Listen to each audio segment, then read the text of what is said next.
e última parte do sistema reprodutor, que inclui as doenças sexualmente transmissíveis, atualmente chamadas de ISTs, e como prevenir uma gravidez, os métodos contraceptivos. Antes de terminar, todas essas videoaulas, elas fazem parte do capítulo 1 do livro de vocês, tá? É o primeiro capítulo. Vocês vão ver nesse capítulo que também tem meiose, gametogênese. Eu não expliquei gametogênese aqui porque a gente viu lá no primeiro ano do ensino médio junto com meiose. Se vocês puderem, tiverem tempo, quiserem revisar gametogênese, o que é gametogênese? Formação do óvulo, do ovócito 2 e do espermatozoide.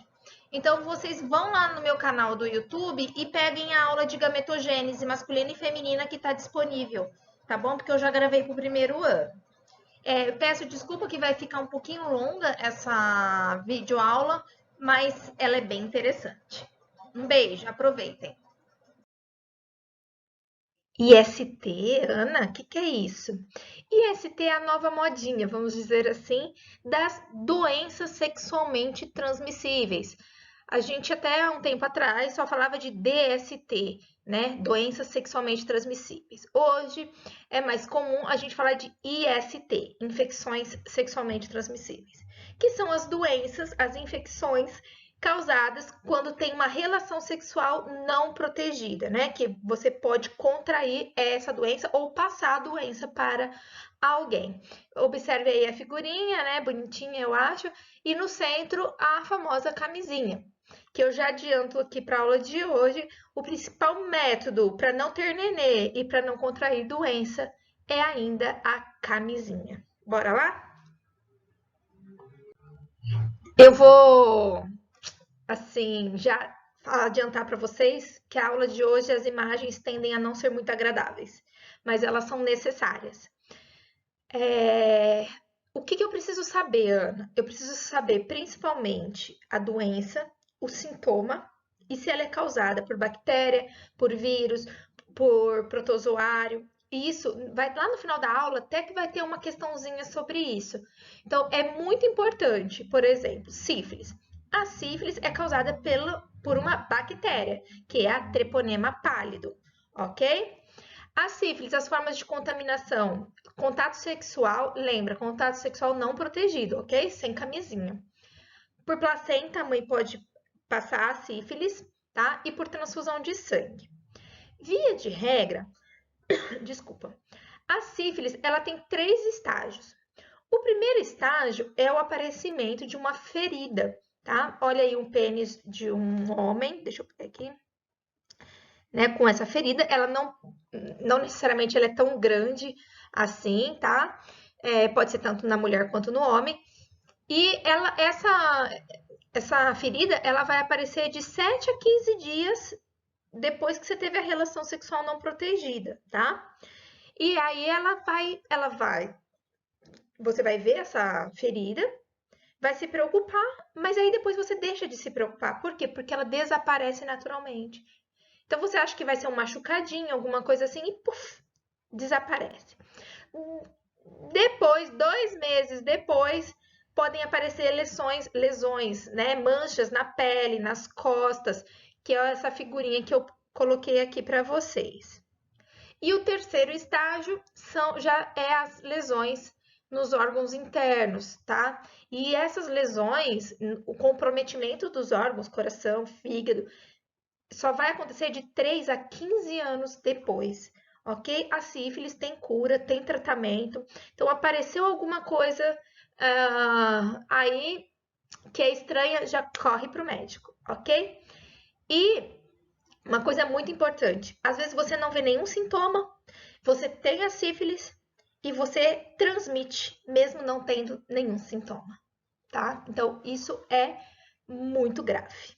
Então, sífilis, transmissão por bactéria. Aí aqui eu só, mais uma vez, reafirmando os estágios, né?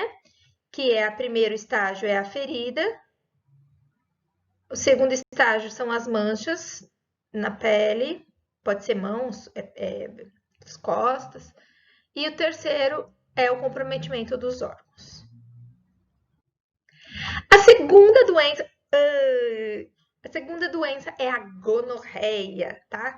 A gonorreia, ela também é transmitida por uma bactéria e pode ser transmitido principalmente por contato sexual vaginal, mas eu vou mostrar uma notícia aí que a gonorreia já teve indícios de transmissão por contato oral, tá bom? Quais são os sintomas da gonorreia? Na mulher e no homem, dor e ardor ao urinar, tá? Incontinência urinária, vai fazendo xixi a todo tempo. Um corrimento amarelado. Veja só, até dá pra ver aqui no pênis, né, do homem aqui, esse corrimento. Na mulher, a mulher naturalmente já tem um corrimento, ok? Não é esse corrimento, é um corrimento natural da mulher. Aqui a gonorreia é um corrimento amarelado, beleza? E também quem tem gonorreia pode ter dor de garganta. Infelizmente, olha, vejam só essa criança, né? A mãe tinha gonorreia e ela passou para o filho, né? Então a criança nasceu com gonorreia, principalmente na área dos olhos. Bom, como eu queria falar duas coisas sobre a gonorreia que são super atuais e que pode cair em algum momento no vestibular. Há 2 anos atrás, saiu essa reportagem que já existem gonorreias, a bactéria gonorreia, que elas são superbactérias. O que esse super na frente da bactéria significa? Significa que não há tratamento. Por quê? Toda vez, e isso é muito importante, toda vez que a doença é causada por bactéria, geralmente qual é o tratamento? Antibiótico. Bactéria se trata com antibiótico. Mas acontece que a bactéria é um ser vivo, o ser vivo sofre mutação. Quanto mais você vai usando o antibiótico nas pessoas, a bactéria, a gente pode selecionar, lembra? Bactérias, né, que são resistentes. Essas são as superbactérias. Então, olha só a notícia que eu coloco, né? A primeira superbactéria da gonorreia foi descoberta em 2007.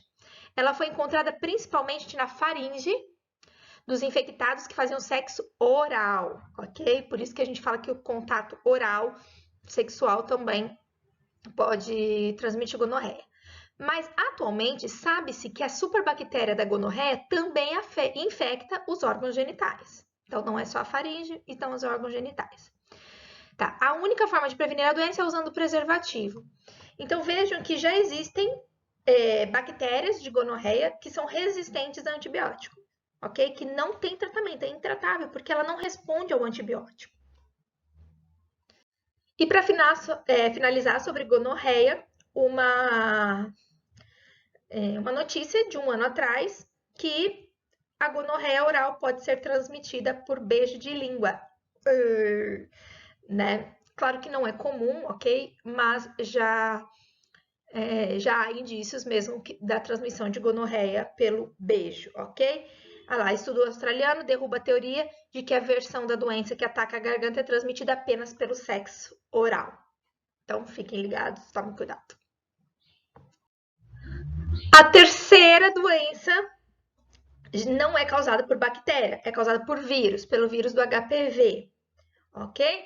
É o famoso crista de galo, né? Então, fica aí com essas verruguinhas, não é legal de ver, eu sei, gente, mas isso é necessário, ok? Então, pode aparecer verrugas genitais, na genitália, pênis e vagina, no ânus e na boca, tá bom?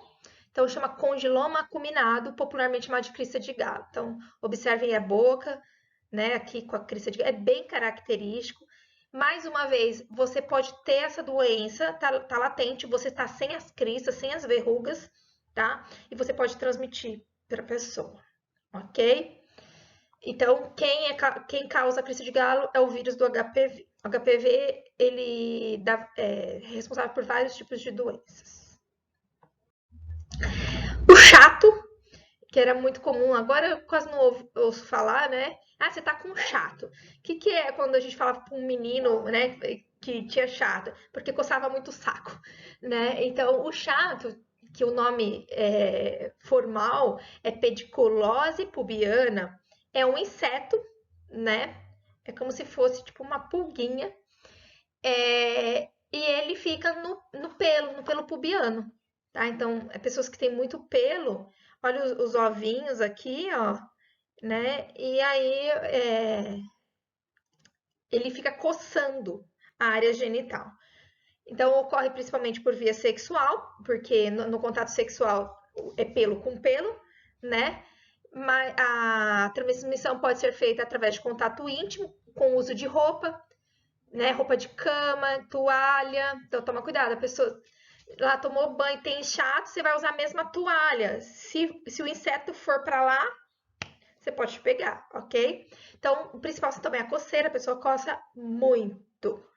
O início, né, você aparece o inseto aí, a coceira, de 1 a 2 semanas após o contato. Que é quando ele começa a se proliferar, começa a coçar. Bom, existem vários outros tipos de doenças, tá? A clamídia, a tricomoníase, a gente já falou lá no primeiro ano. Por quê? Porque a tricomoníase é causada por protozoário, tá? A clamídia é por bactéria. Então, a gente falou um pouquinho da tricomoníase lá no primeiro ano, ok? Então, a gente não vai falar agora. Bom, aqui também a ideia não é falar, por quê? Porque a gente tem uma aula só de HIV, de AIDS, no primeiro ano. Mas eu só queria reforçar com vocês por causa do vestibular, né? Então, a AIDS, para o português SIDA, é causada por um vírus, que é o HIV, esse vírus aqui da esquerda, tá? É um vírus de RNA, ok?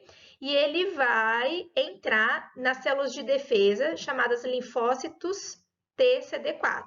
Quem não assistiu a aula de sistema imunitário, pode ir lá assistir, porque eu falo de que é esse linfócito TCD4. Vou tentar fazer um CD4 aqui.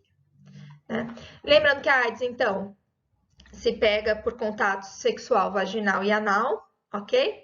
Por transfusão de sangue, desde que o sangue esteja contaminado. Então, lembrando que a AIDS, geralmente, ela só vai ser detectada realmente em exame após 3 meses do contágio, tá? Então, não adianta nada você ter uma relação sexual sem proteção hoje e ir lá fazer o teste. Por quê? Porque existe a janela imunológica que a gente chama, né? Que é o período que o nosso corpo precisa para fazer os anticorpos e as células de memória. Então, isso tudo eu explico na aula de sistema imunitário, ok? Mas AIDS, HIV, quem causa é o vírus. Por que é tão importante sempre falar da AIDS? Porque, olha só, no final do ano passado, saiu a notícia no Ministério da Saúde que 135 mil brasileiros vivem com o vírus sem saber. Olha só, que absurdo, né? Então, aqui algumas outras notícias de outubro também de 2019. O Brasil registrou um aumento de 21% nos casos de HIV entre 2010 e 2018. E entre os jovens, o que é jovem? De 14... Ai, esse programa é super difícil de escrever. De 14 a 25 anos. 25. Vocês entenderam, né? 14 a 25 anos. A contaminação de HIV cresceu 700%. Fiquem ligados, porque é a faixa etária de vocês. Bom, existem outras doenças sexualmente transmissíveis. A candidíase, que é por fungo. Então, quando a gente fala lá de fungo, a gente fala de candidíase. O HPV e a hepatite, a gente fala lá quando a gente vai aprender os vírus, ok? Então, tomem muito cuidado, não dá para ficar falando de todas as doenças sexualmente transmissíveis. O que eu volto a falar aqui é a importância de vocês saberem alguns principais sintomas dessas doenças e se elas são principalmente causadas por vírus, por bactéria, por protozoário, por inseto, no caso do chato, tá? Isso é muito importante, o vestibular geralmente pede isso. Bom, então até agora a gente falou de doenças sexualmente transmissíveis. Agora a gente vai ver sobre métodos contraceptivos. O que é métodos contraceptivos? Métodos contra a acepção, né? Ou seja, para não ficar grávida, ok? Para não gerar um bebê. O que eu já vou reforçar aqui é que a maioria dos métodos contraceptíveis, ele não é método contra doenças sexualmente transmissíveis, ok? Então, assim, fiquem ligados. Um dos únicos métodos que funciona tanto para não pegar doença quanto para não engravidar é a camisinha, ok? Então, o coito interrompido é um método, vamos dizer, muito falho, que é quando o homem está com a penetração, na hora que ele tá para ejacular, ele retira o pênis e ejacula fora, ok? Claro que isso é muito perigoso, porque no ato da relação sexual já podem sair alguns espermatozoides, tá? Então não é um método indicado, ok? Então consiste na remoção do pênis da vagina um pouco antes da ejaculação. Então, a vantagem, não vai ter efeito colateral nenhum, em situações inesperadas, né, que você não tem nenhum método contraceptivo, e aí você tira, a tendência é assim, a probabilidade de você ficar grávida é menor, ok? Então, a grande desvantagem é não previne contra doenças sexualmente transmissíveis. E outra, exige muito o controle do homem. Nem todo homem consegue tirar o pênis, né, para ejacular fora, ok? E muitas vezes não dá o tempo da mulher atingir o prazer. A tabelinha. Bom, a tabelinha, ela funciona bem para quando a mulher tem um ciclo totalmente regulável, ok? Se a mulher não tem um ciclo regulável, se você não sabe, eu menstruo a cada 28 dias, eu menstruo a cada 30 dias. Se num mês é 32, no outro é 28, no outro é 25, essa tabelinha você não use de jeito nenhum, ok? Então, como que você faz a tabelinha? Aqui, ó, o dia 1. Dia 1 é o dia que você menstruou. Então, você vai lá num calendário, aperta lá, dia 1. Do dia 1 até o 14º dia, no 14º, você conta lá no calendário. Menstruei aqui, dia 10. Então, você conta mais 14, então é dia 24.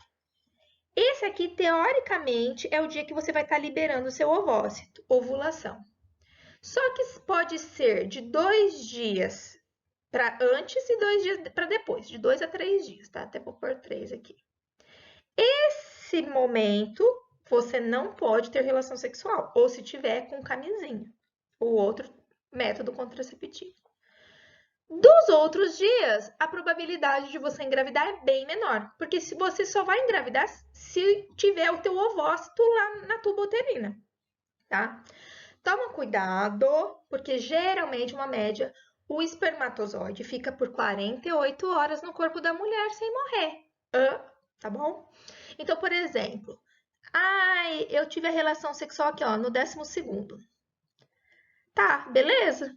Eu tive a relação, aí eu vou ovular daqui 2 dias e eu posso engravidar nesse dia aqui, porque tem espermatozoide ainda em mim, tá? Então toma cuidado.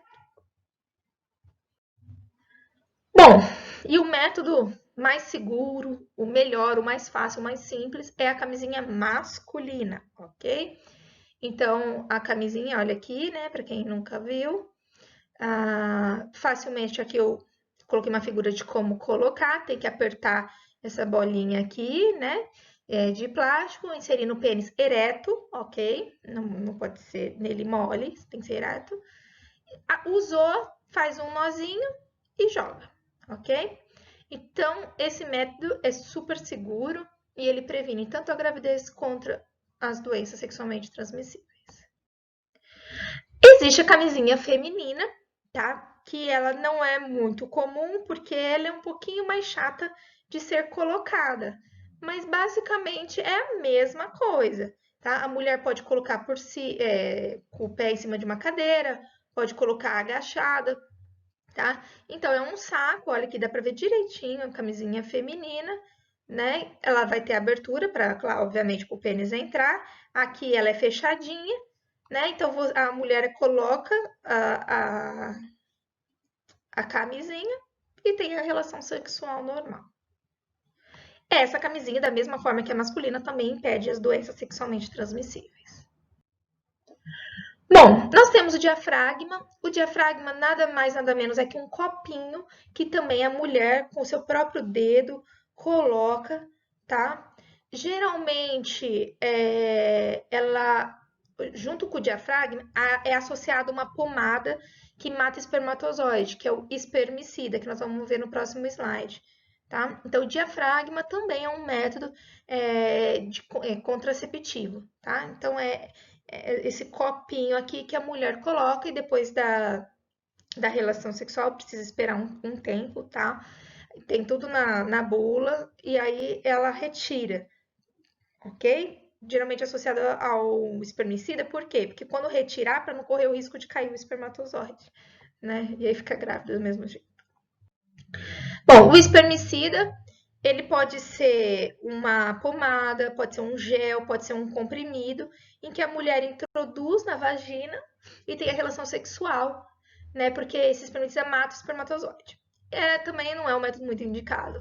Primeiro, porque ele não previne doença. E segundo, porque vai que tem um espermatozoidezinho lá, bem espertinho, e flup, não pega o espermicida, ok? Bom, o DIU, que é a sigla para dispositivo intrauterino, é esse fiozinho, não é fiozinho, né? Essa estruturinha em T aqui, ó, que o médico, só o médico, coloca no interior do útero. Se eu não me engano, hoje os DIUs duram 5 anos, tá? Então, isso só quem faz é um médico. Então, é um dispositivo, ele é bem seguro, ok? Apesar de eu ter uma amiga que engravidou com o DIU, mas isso é a exceção, beleza? Então, o DIU, ele tem geralmente o hormônio, que é o DIU Mirena, eu acho, se eu não me engano, hoje, que é o mais atual que tem, e também pode ser por fio de cobre, beleza? Bom, e o mais comum para as mulheres que não querem engravidar, mas que têm parceiros fixos, né, são os anticoncepcionais hormonais, né? Ou seja, a gente recebe doses diárias de hormônio, geralmente os anticoncepcionais são associados por hormônios de estrógeno e progesterona, então tem essa associação. E quem já viu lá a aula de ciclo menstrual do sistema endócrino, sabe que se a gente para a gente ovular, para liberar o ovócito, eu tenho que ter picos de hormônios. O anticoncepcional ele não deixa ter esse pico. Como não deixa ter esse pico, como você vai tomando esse hormônio de pouquinho em pouquinho, então o hormônio é um hormônio que você tem quantidade média no teu organismo, você não ovula, né? Você não libera o teu ovócito. Não liberando o ovócito, não tem como engravidar. Tem vários tipos, tem os comprimidos, tem comprimido de 21, de 24, de 28 dias, 28 você nem menstrua. Tem os injetáveis, tem a injeção na barriga, tem os tipo chip que implanta na pele, tem de vários tipos, de vários gostos. Lembrando que não previne doenças sexualmente transmissíveis. Bom, eu queria falar aqui da pílula do dia seguinte, né, que muitos alunos costumam me perguntar muito, que é o PDS. Eu coloquei aqui um site muito legal da revista Saúde, da Abril, da editora Abril. Tem muitas perguntas e respostas legais sobre a pílula do dia seguinte. Eu não encaro como um método contraceptivo assim natural. Dizer assim, não vou usar a pílula do dia seguinte, né? Mesmo porque a carga hormonal da pílula do dia seguinte, olha só, uma dose contém o equivalente a metade. É como se você pegasse metade da tua cartela de anticoncepcional e engolisse na mesma hora. Então, imagina a carga hormonal que a pílula do dia seguinte tem, tá? Fora que já é comprovado que a cada 20 mulheres que tomam a pílula, 3 engravidam, ok? Então, assim, a pílula, ela só pode ser usada, só deve ser usada em casos extremamente, assim, necessários. E aí depende também da sua convicção religiosa, né? Porque se já ocorreu a fecundação, teoricamente a pílula, ela vai matar esse embrião. Então, se você considera que aquele montoado de células aquele blastocista, blástula, já pode ser considerado um início de vida. É como se você estivesse abortando, ok? Bom, existem os métodos contraceptivos irreversíveis, ou seja, uma vez feitos não voltam atrás. Existem as suas exceções também, tá? A minha ex-sogra aconteceu isso, mas eu vou deixar para o próximo slide. Bom, a vasectomia, né, é o corte que o médico faz, ó, ele corta de vez o canal deferente, o ducto deferente.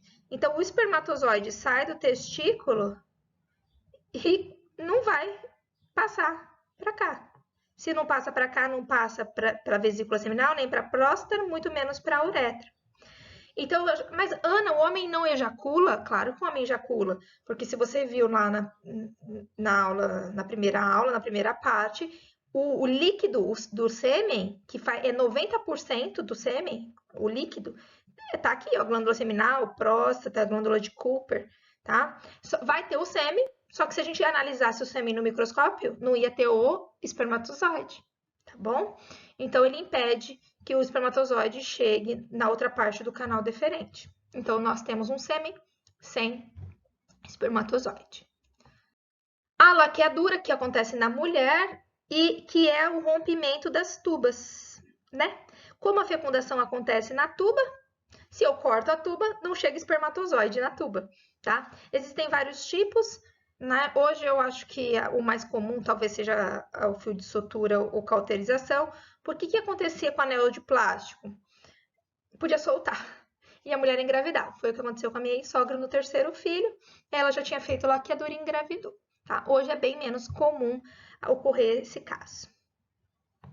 Eu vou ficando então por aqui a nossa aula. Espero que vocês tenham gostado, né, do sistema reprodutor. É muito extenso. Eu falo que é uma das aulas mais importantes que a gente tem para a vida, né? Para o nosso conhecimento. Aqui tem uma questãozinha. Aqui uma segunda questãozinha de segunda fase. E aqui uma terceira questãozinha da Unicamp. Espero que vocês tenham gostado. Um beijo e até a próxima.